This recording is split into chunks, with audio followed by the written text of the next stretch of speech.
नमस्कार दोस्तों, historical moment में आप सबका स्वागत है। दोस्तों, आज मैं आप सबको बताने वाला हूं ऑपरेशन ब्लू स्टार के बारे में। ये उन दिनों की बात है जब पंजाब के सबसे बुरे दौर की शुरुआत होती है और इंदिरा गांधी की हार से सन 1977 के आम चुनाव में भी कांग्रेस को ज़बरदस्त हाथ मिलती है।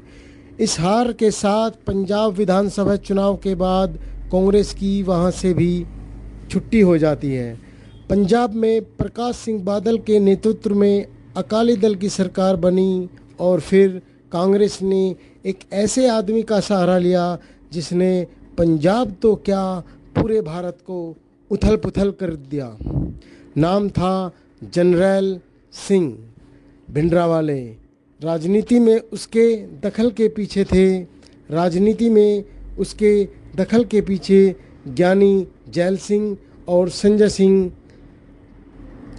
के को माना जाता है। जनरल सिंह के तेवर शुरू से ही तीखे थे। 13 अप्रैल 1978 को निरंकारी और अमृतधारी सिखों के बीच हुई मुठभेड़ में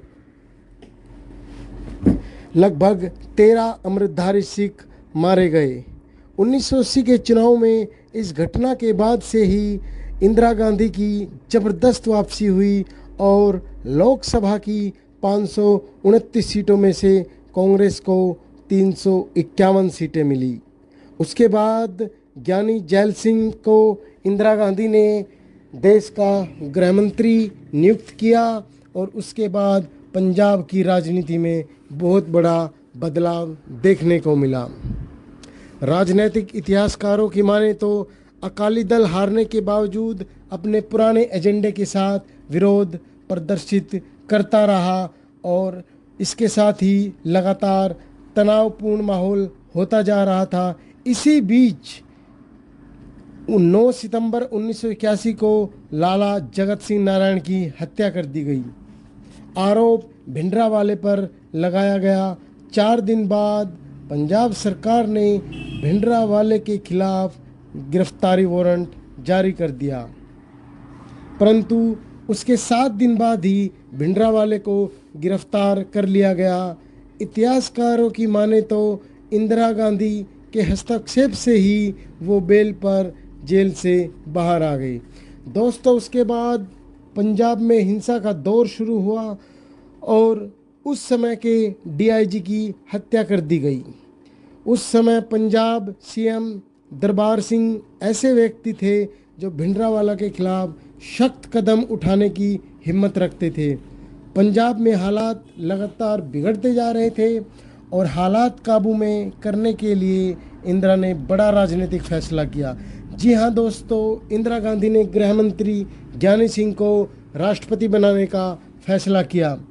इसके पीछे चाल यह रही होगी कि एक सिख के राजनीति में राष्ट्रपति पद मिलने पर उग्रवाद कम हो जाएगा, लेकिन दोस्तों ऐसा नहीं हुआ।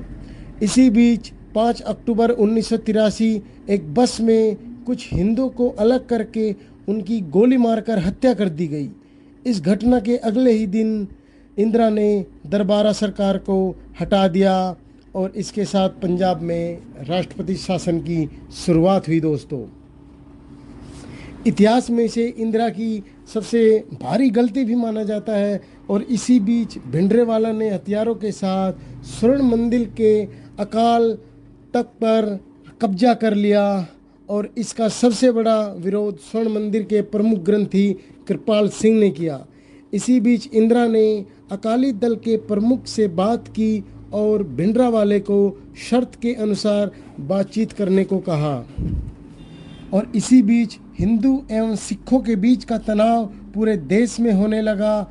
19 फरवरी 1984 को हरियाणा के पानीपत और जगाधरी में 9 सिखों की हत्या कर दी गई और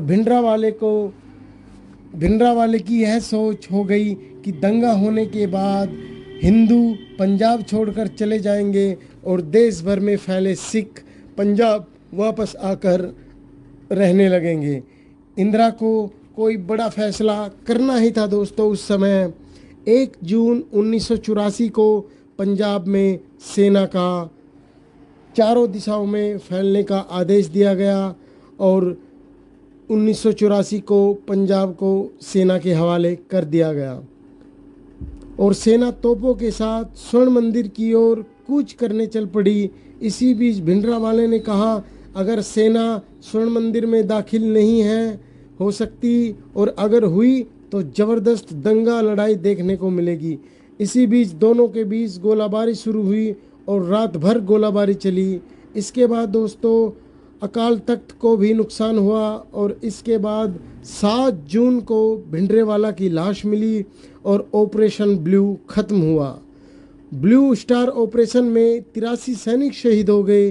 परिसर से भारी मात्रा में गोला बारूद मिला।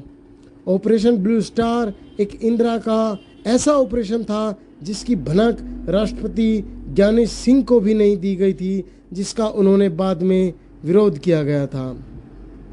तो जानकारी अच्छी लगी हो तो वीडियो को लाइक और शेयर करें और चैनल को सब्सक्राइब करें।